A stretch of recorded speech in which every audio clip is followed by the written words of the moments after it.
Hi friends, welcome to your cinema. ఈరోజు మన video ఏంటంటే మన టాలీవుడ్లో 24 అవర్స్లో హయ్యెస్ట్ వ్యూస్ రాబట్టిన టాప్ 5 తెలుగు మూవీస్ ట్రైలర్స్ ఏంటో ఈరోజు మనం ఈ వీడియోలో తెలుసుకుందాం పదండి. అంతకంటే ముందు ప్రతి ఒక్కళ్ళు మన వీడియోస్ చూస్తున్నారు కానీ వీడియోస్కి లైక్ చేయట్లా. వీడియోని లైక్ చేయండి, వీడియోని షేర్ చేయండి. మొన్న దేవరా మూవీ నుంచి ట్రైలర్ వచ్చింది. ఈ ట్రైలర్ 24 అవర్స్లో 55 మిలియన్ వ్యూస్ వచ్చాయని మూవీ టీం పోస్టర్ రిలీజ్ చేశారు. ఇదైతే ఫేకే. 24 గంటల్లో వచ్చిన వ్యూస్ 10 మిలియన్ వ్యూస్ మాత్రమే తెలుగులో. అండ్ 6 లక్షల లైక్స్ మాత్రమే సాధించింది దేవరా మూవీ ట్రైలర్. ఇది చాలా తక్కువ వ్యూస్. ఇక టాప్ 5 ట్రైలర్స్ కనుక చూసుకుంటే ఫస్ట్ ప్లేస్లో గుంటూరు కారం మూవీ ట్రైలర్ 37 మిలియన్ వ్యూస్తో ఫస్ట్ ప్లేస్లో ఉంది. సెకండ్ ప్లేస్లో ప్రభాసన సలార్ మూవీ 32 మిలియన్ వ్యూస్. ఇక థర్డ్ ప్లేస్లో సర్కారి వారి పాట 26 మిలియన్ వ్యూస్.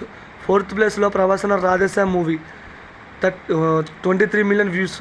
అలాగే ఫిఫ్త్ ప్లేస్లో ఆచార్య మూవీ 21 మిలియన్ వ్యూస్ని అయితే సాధించి టాప్ 5 మూవీస్లలో ఉన్నాయి. అయితే ఈ రికార్డ్ని దేవరా మూవీ బ్రేక్ చేయలేకపోయింది. లైక్స్ పరంగా RRR మూవీ 1.2 లైక్స్ని అందుకుంటే దాని తర్వాత 1 మిలియన్ లైక్ని సలార్ మూవీ అందుకుంది. కానీ దేవరా మూవీ అందుకోలేకపోయింది. అసలు ఇంత తక్కువ వ్యూస్ రావడానికి మెయిన్ రీజన్ ఆ ట్రైలర్ కట్. చాలామందికి ఇది ఆచార్యలాగా ఉంది, మూవీ ఫ్లాప్ అవుతుంది అన్న స్ప్రెడ్ చేశారు. అండ్ ఇప్పటికీ మూవీకి కొంచెం నెగిటివ్ ట్రెండ్ అవుతుంది ఫ్రెండ్స్. చూద్దాం, దేవరా మూవీ నుంచి సెకండ్ ట్రైలర్ రిలీజ్ అవుతుంది ఖచ్చితంగా. Waiting friends. నేనైతే సెప్టెంబర్ 27th చాలా గ్రాండ్గా దేవరా మూవీ రిలీజ్ అవుతుంది. ఎంతమంది దేవరా మూవీ కోసం వెయిట్ చేస్తున్నారు కామెంట్ చేయండి friends. And Devara movie trailer చూసిన వాళ్ళు ఎలా ఉందో ఖచ్చితంగా కామెంట్ చేయండి.